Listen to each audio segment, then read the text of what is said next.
Hi, I'm Tim. Welcome to Watchbox, and thanks for logging on. If you love this watch, email me, tmosso@thewatchbox.com. Your purchase and pricing email question line for buying this or any watch you see on any Watchbox platform. Please reach out to me directly. Email tmosso@thewatchbox.com for pricing. Today, we are discussing the Sinn Diving Watch EZM3, part of the Mission Timer or Einsatzeit Messer series. This is a watch built to do a job. In stainless steel, media blasted, it measures 41 millimeters in diameter, 12.5 millimeters thick. From lug to lug, the case, inspired by the EZM1, is 47.7 millimeters, and then end link to end link, the total distance across the wrist, is 50.9 millimeters with a 20 millimeter spacing between the lugs. We'll throw this watch on my wrist. My wrist is 16 centimeters in circumference. You can see it features a left-handed crown designed to make it friendly for left-handed users, but in fact, that's mostly just stylistic. The watch is ambidextrous. It's suitable for a wrist as small as 14 centimeters in circumference, and you can see surprisingly thin for an aggressive dive watch. It will fit underneath a cuff. Plenty of clearance on each side. The lugs are nowhere near overlapping the edge of my wrist. The bracelet, the lug profile, the clasp, all of this inspired by the EZM1, which originally launched as a timing watch, a mission timer for the German Federal Customs Enforcement Unit back in 1997. This angular lug profile and the associated accessories have proliferated across the Sinn range, a little bit of the most famous model present in this diver. We have hex screws used for removable links, the rationale being they can take more torque without rounding off or stripping than a standard flathead screw. And we have a thick gauge steel single fold deployant clasp with a clamshell lock.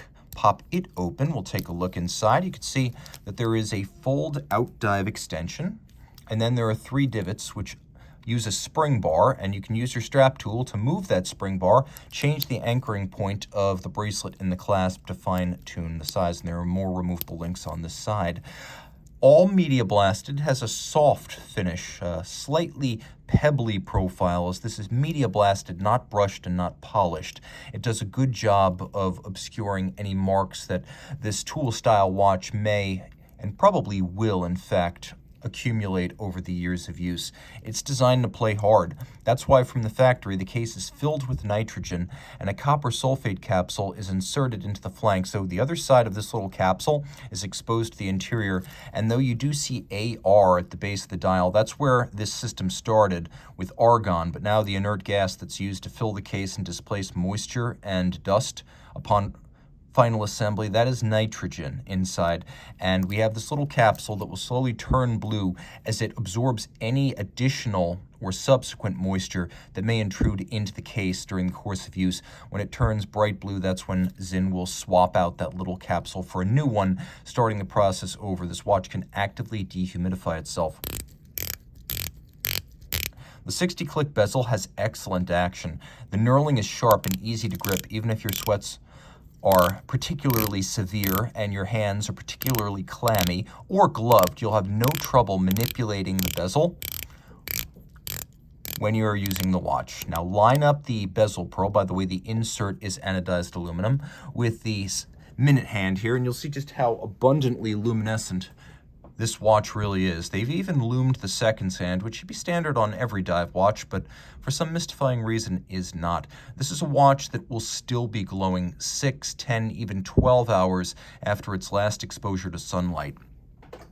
Now the bezel has a wonderfully sharp ratchet to it. It really sounds good and feels good, one of the finest I've encountered. The dial base is no nonsense. Everything you need is printed in white for high contrast. Everything you don't is in red. So we have the date, Einsatzeit Messer, the AR notification, but that's not important. You need to be able to read the watch. And to make absolutely sure you don't misread, there's an Arabic numeral inboard of each index. We have a little shear guard and crown guard structure to protect the crown, and the crown itself has a Sinn S on it. Now Sinn makes its own cases. It has a company called SUG that makes cases for, among others, a Lange und Söhne. So this is a watch with a proper pedigree. Inside, we have a Sellita SW200, which is basically Sellita's version of the ETA 28242. It's a bidirectional automatic winder with a 38-hour power reserve, a quick set date, hacking seconds, 26 joules. It beats away at 8 beats per second, and in this watch, it is protected down to 500 meters.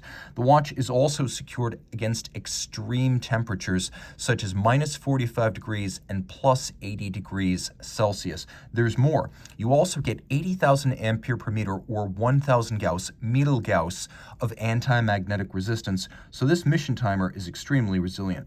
Reach out to Team Mosso at thewatchbox.com for purchase and pricing details.